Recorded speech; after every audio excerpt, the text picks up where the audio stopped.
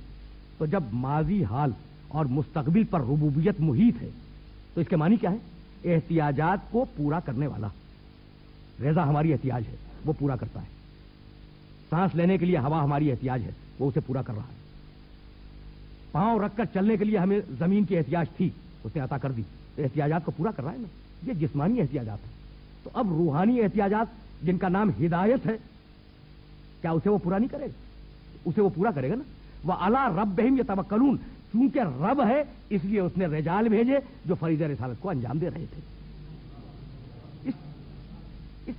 اس ایک لفظ رب میں اس کے لیے پروردگار نے پوری دلیل رکھی تھی۔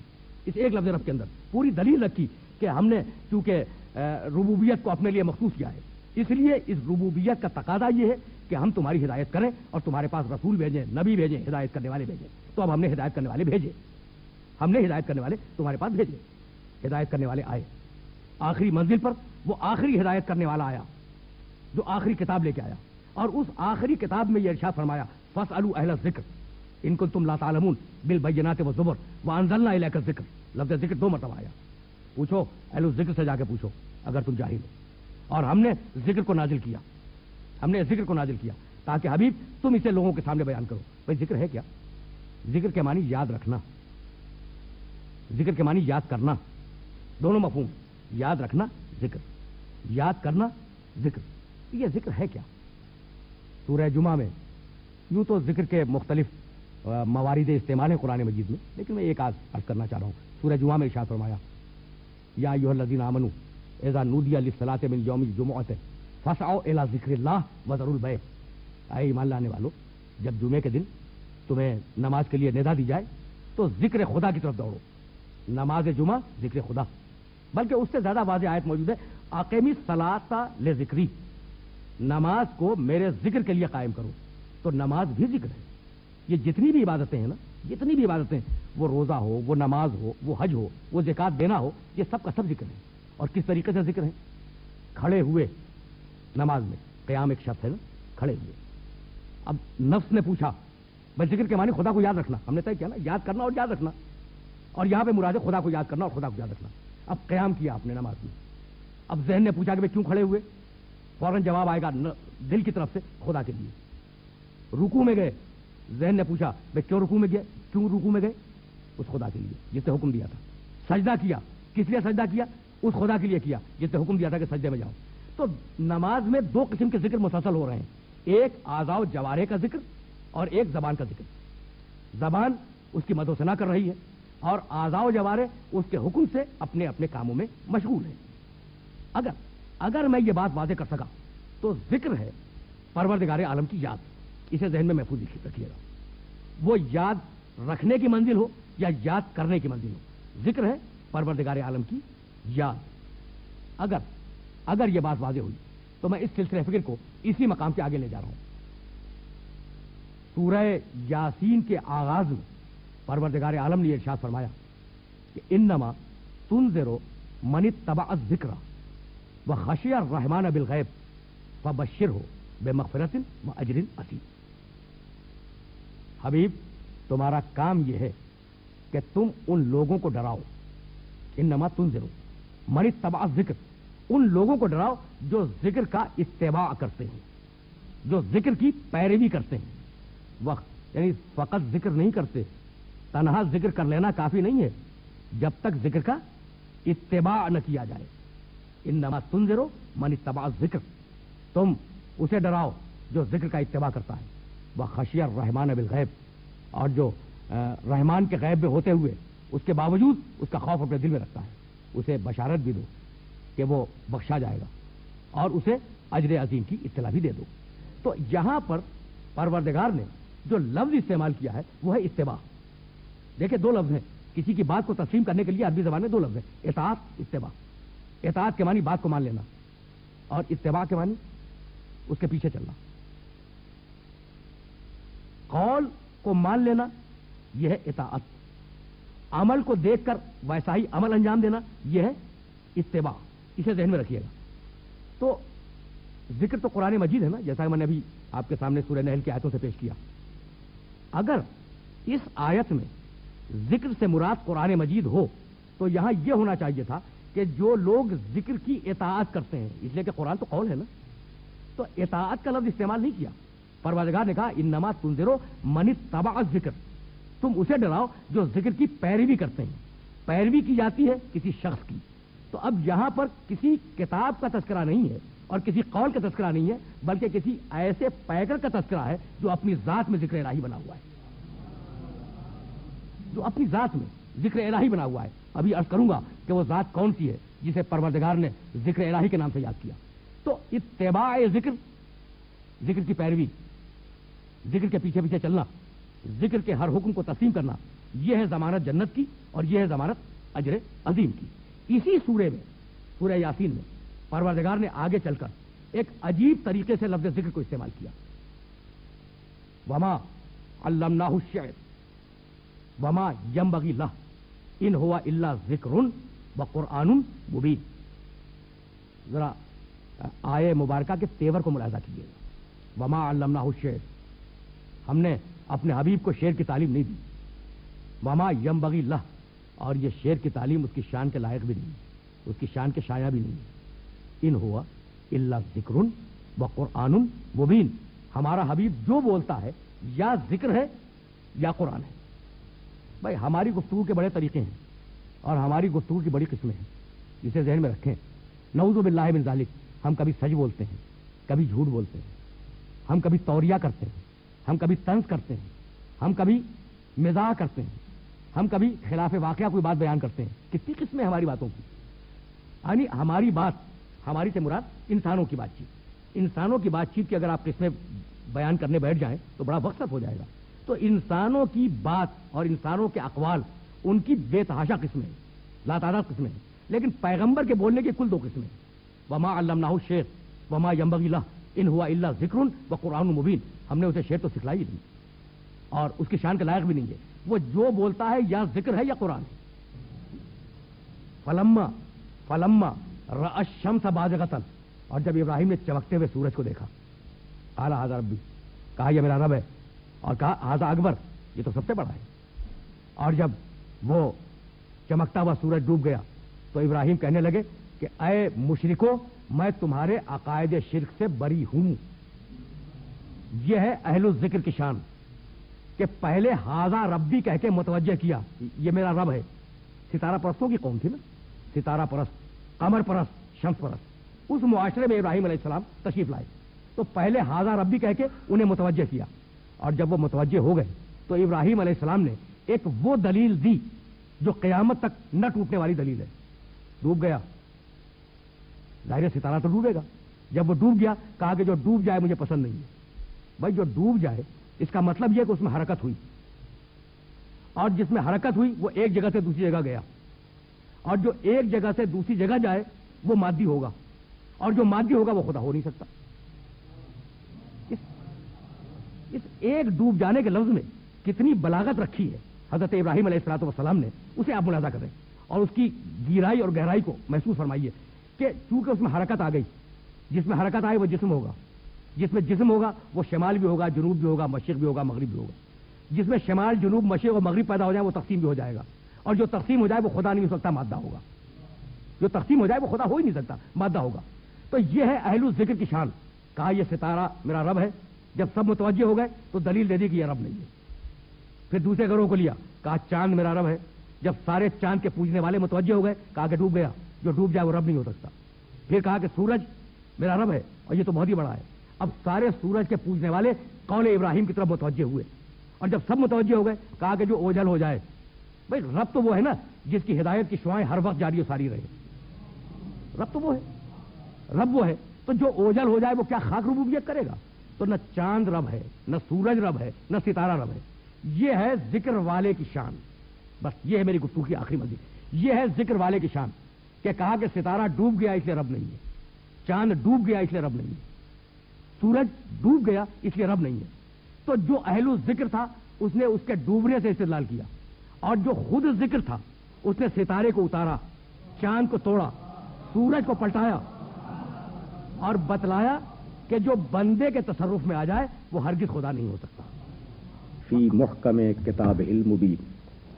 بسم اللہ الرحمن الرحیم، الحمد للہ رب العالمین، الرحمن الرحیم، مالک یوم الدین، صدق اللہ العظیم۔ عزیزان محترم،